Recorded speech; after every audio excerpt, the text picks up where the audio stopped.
What it is, y'all, it's your old boy Pilkin. I need to come back today and talk a little bit about Episode 2 versus Chapter 2 of the Wistoria manga. Now, there are some significant differences here between these two episodes. In fact, if I'm completely honest here, I love the anime because it adds really a bit of lore. Now, you could kind of see this as kind of stretching, so to speak, but they don't just draw things out. They actually add some pretty significant stuff to the episode versus what happens in the manga. In fact, in the manga, we just kind of kick off with this scene right here with Werkner and explaining how the Magiavander and all that work.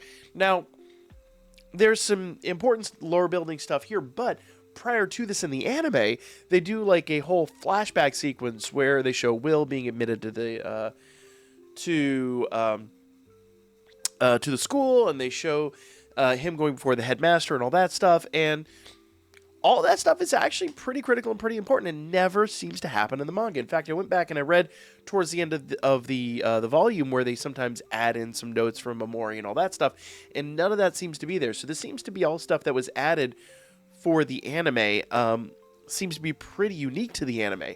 So if I'm totally honest here, in that regard alone, I do think the episode was a little bit more successful. Now, obviously, we get all the background on the Magiavander and how they work, and, well, really, everything here is lead up because, Werkner straight up says everybody in this room is in danger of not passing, just straight up. And even this whole scene in the hallway kind of takes place a little bit differently. There are some significant differences here.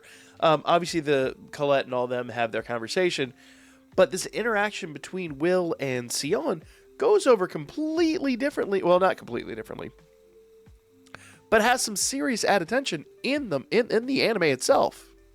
So in the anime, a lot of this goes down very similarly. You have Sion's little friends here, which, by the way, I'm gonna make note here, and I just happen to realize this. The dude that in the anime I said clearly came back, I don't see him here. I mean, is that really him in the background? I don't know. They don't really focus on him so much.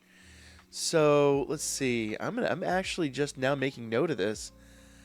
You can kind of sort of see him in the background. Like there's just a little outline of him here, but it's hard to tell if that's him or not. Like dude could have straight up been unalived in the manga. I gotta see if he shows up later. I'll be honest with you. I don't recollect. Because I think next time we really see Sion in the manga would have been the when they team up for the event. That would be a significant change. I gotta go forward in the manga now.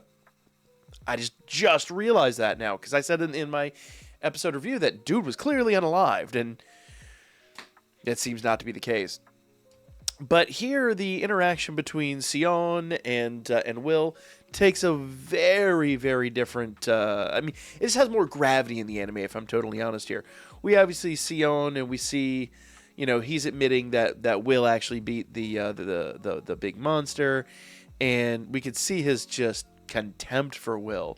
And then he grabs Will, and the one thing I think is funny here is Will never really, in the anime, he kind of stares him down. He kind of gives him go ahead and challenge me. And here he's all just taken aback by it. I feel like in the anime, they kind of have a visual showdown, and it doesn't happen here. And I think it really says a lot about what makes Sion kind of stand down, because here in the anime or in the manga, he just kind of grabs him. And I'm like, Will's strong enough, though I have my theories about that. I got to read ahead in the manga. I have my theories about that, but we'll get to that later. Will could easily just dispatch old boy, and he chooses to just kind of stand aside. In the manga or in the anime, he really stares him down. There's a lot more gravity to it, in my opinion. But obviously, we have to get to the showdown between, I say showdown, but the kind of conversation between Edward and the headmaster here. Also, did anyone else notice in the anime? I just noticed it on rewatch, and I see it here. Literally, that's a giant cauldron behind her. I didn't notice that until this watch through, and then I was looking at this panel, going, "Oh yeah." She literally has a cauldron behind her. That's kind of hilarious. But everything here just kind of goes down exactly as it does in the anime. If you watch the episode, you pretty much know everything here. She's like, go test him. You know more about the Magic Evander than anyone. Hint, hint. That basically is alluding to what we learn about him later. However, pretty much everything just, well, I said, pretty much status quo. Now, there is a scene in here. I think I don't remember if it's between that. I think it's between that scene and this scene that is ever so slightly different. Or not different, but added. And I like it for one very good reason, which we'll get to in a moment. But there's a scene where Will and Colette are at lockers, or just having a little conversation, and you find out that the lockers have to be magically locked and unlocked, and Will can't do it on his own. He needs somebody there who can use magic to lock and unlock his locker where his personal effects seem to be. He even makes mention of his sword and how he can't walk around the school with his sword. There's a lot of this setup that frankly never happens in the manga. The manga just kind of occurs. Like, as you'll see in a moment, there's no mention of any of that here. So, as we know, those effects show up later on in the episode, and they just kind of happen. It's just, it's almost like old girl is like, oh yeah, he's got these things. No, here they actually set it up, and I like that. I appreciate that. One of the many things that, dare I argue, the anime significantly did better. But, as I said, each medium is going to have the things it's better at. So here we just kind of set up everything that we know about the dwarves and all that good stuff. And they don't mention Gareth here. They mention him later on. If you know anything about Danmachi, you know basically what that little Easter egg is. But then we get the, I think in the anime it says never give up. Here it says never say die. It is what it is. I mean, it's really just a translation difference. And then, of course, Edward shows up. I can finally remember his name after this episode, and I will probably forget it next episode. But nevertheless, he finally shows up, and he's like, come with me. And this is kind of like the midpoint of the episode. And then we go to the showdown between Will and Edward. And Professor Edward, I guess, didn't spend 8 years at Professor Magic School to be called just Edward. Professor Edward. So I don't... Anyway. So, nevertheless, this is the test. And the test just kind of takes place, right? In the anime, there's like a big build-up, and it takes forever. Here, it's just a couple of pages. He's here, and then things just start popping off. In the anime, there's just so much build-up, so much... I think the dialogue's roughly about the same, but I think that's the difference between anime and manga, is that in the anime, you can like drag this out, and you can have a lot of build-up. And I think that's one thing that the anime does, once again, kind of excel at. A lot of these scenes where in the manga, you could just draw, like, you know, the wand and the magic. In the anime, you could have it, like, come out and kind of fill, especially now with CGI, you can have it filter out. You can do all kinds of dazzling effects with it. And one thing I love that they've set up here is all of these, like, summoning circle type situations here, where in the anime, they just kind of, and then everything looks big and grandiose and amazing. And here, just kind of, okay, there's summoning circles. Congrats. You know. And I mean, once again, just the differences in the mediums that really, I think, helps the anime really shine. Though, if I'm totally honest here, I'm starting to see a trend in this manga where it does feel like, especially knowing that Omori has Danmachi behind him and all the Danmachi side stories, and even has work on all the games for Danmachi and everything like that. New game actually coming out really soon. I have a whole video dropping on that if you're a big Omori fan. It very much feels like he set this up for an anime. Like, this was designed to be animated first and foremost, but obviously you got to do the manga before you can do the anime. It's just a thing. So everything just kind of takes place here, like very similarly to how it does in the anime. There's not a ton of differences. Just the difference being everything happens a lot faster. It's a lot faster read. You could read this whole chapter in just a matter of minutes. Whereas watching the anime, I don't know, the anime just feels more immersive in my opinion, but it could just be because of everything I said prior. Now, the big difference here, I love this shot though. in the anime and in the manga. This is 100% one of the big money shots. It's fantastic. It really gives... This, I think, gives a huge amount of weight. The fact that they gave a whole page to this one cell gives so much weight to what is happening here. It really gives you the impression that Will is in legitimate, serious, honest to goodness danger. Edward's not holding back. Professor Edward is not holding back. He is... I don't think he's out for... He's not going to unalive him. Hopefully. Maybe. I don't know. People get unalived into the dungeon and they just kind of like, it's a thing. But he's not playing games. And they even talk about how it's going on. And basically, it's the same spell, but like 1,000 times over. And yeah. All this stuff right here. Like, you spend so much time watching Will get beaten down. Now, this is what's really interesting. This is the first time in the manga, or in this chapter, that we've seen Kiki. And, of course, she's hidden behind my my logo here. But this is the first time we've seen Kiki. The first instance that we get that Kiki has any kind of place in the manga. And in the anime, she's all over the place. She shows up periodically. It's just a reminder that Kiki is out there and Kiki is doing Kiki things. We found out a little bit more about that later on. But nevertheless, this is our first kind of clue as what's about to happen. And, well, we got to talk about that. So this whole scene here is exactly what I was talking about before. Kiki just kind of shows up with Colette, and they're in front of these lockers. In the manga, this is the first time you see the lockers, and you're just kind of like, okay, this is more of an interaction with Kiki and with Colette. And watching the anime, we know that there's actually a lot more going on here. So Kiki essentially goes to Colette and kind of, points at a locker. Okay, it is what it is. Now, Colette is running away with a sword. And you're like, okay, she's bringing a sword to Will. Cool. And an injured Kiki. In the anime, the way this goes down, Kiki is dripping blood. Kiki is damaged. Kiki is absolutely just having a rough go. And we already know that Will can't basically access his locker by himself. And he already mentioned his sword inside. So there's a lot going on here where it's like, what is a sword? What is happening? What is going on?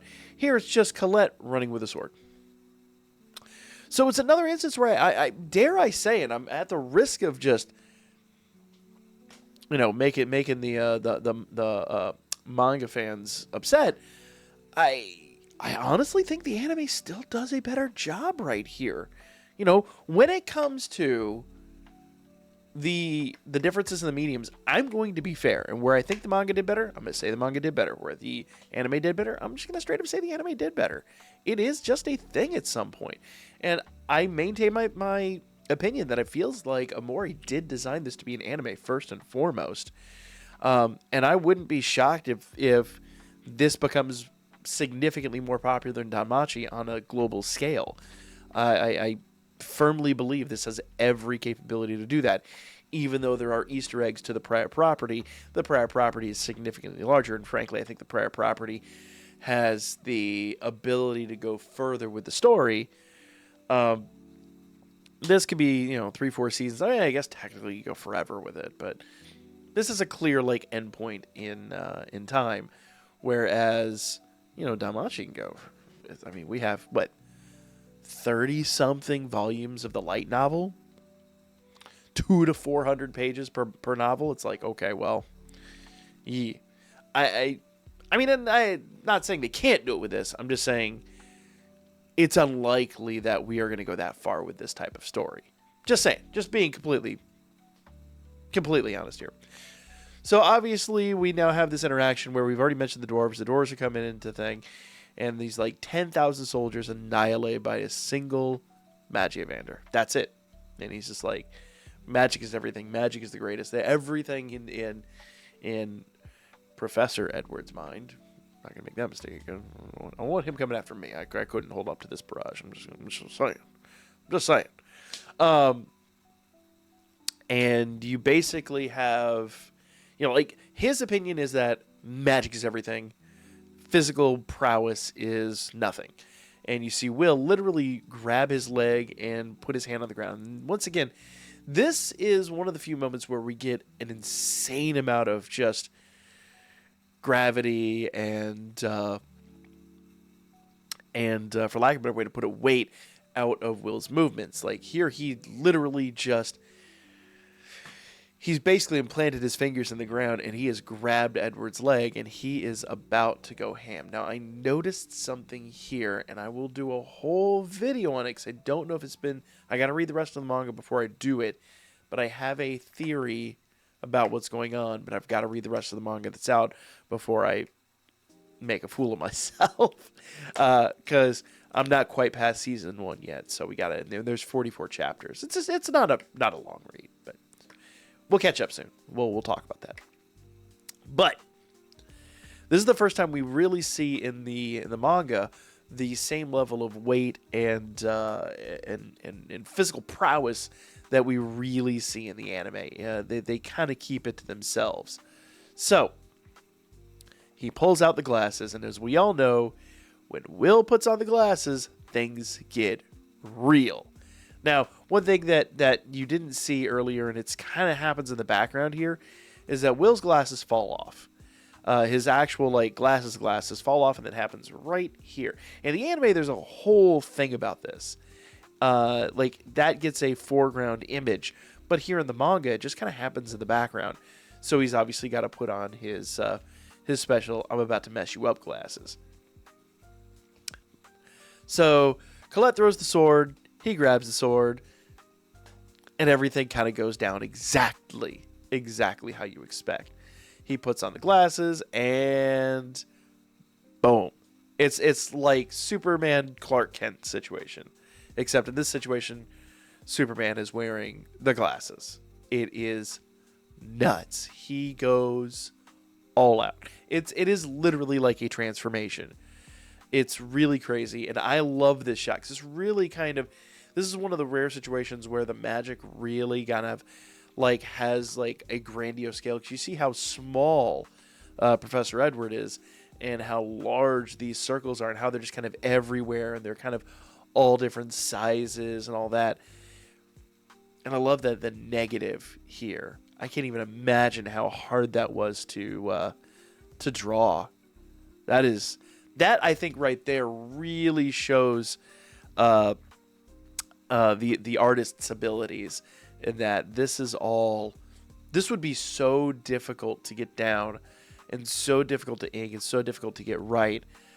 I love it. I absolutely cannot get enough of this. Fantastic imagery here. One of the best, end all be all, I think, in my personal opinion, one of the best shots in the manga, period. But at least so far, I'll say that. At least so far. I already admitted I haven't read the whole thing.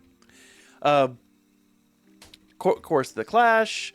We talk about Gareth the Brave, which if you haven't watched or read Danmachi, he's basically a Danmachi character, but they kind of adapt him for this. It's interesting. It's just a little Easter egg. And they talk about how he was basically able to land a single blow on the Magia. And of course, excuse me, Will comes in. I love this shot. I was talking to somebody about this the other day, but whenever somebody overlaps the cell, overlaps the page, that gives them a commanding weight, a foreground presence. And this is phenomenal. And if I'm honest, I think this is once again a shot that feels better in the anime, because the build-up between this and this, it's great. And as you're flipping pages and going through this, I feel another sneeze coming in. As you're flipping pages and going through this, you kind of get this impression that, oh my goodness, this is crazy powerful. But in the anime, it takes like 90 seconds to transpire. It's crazy. But either way, I'm not going to knock either one. Both of them do it extremely well, and it just gives you this this weight. And you see the little scratch on his cheek, and it's really not terribly apparent, but it is a thing. You do kind of get the understanding, and that pretty much is the manga versus the episode. And I said there's just a couple things added in the episode versus the anime, or in the episode versus the manga, that really, I think, the anime kind of does better. Write me in the comments. Like, comment, share. All that good stuff. Catch you on the next one.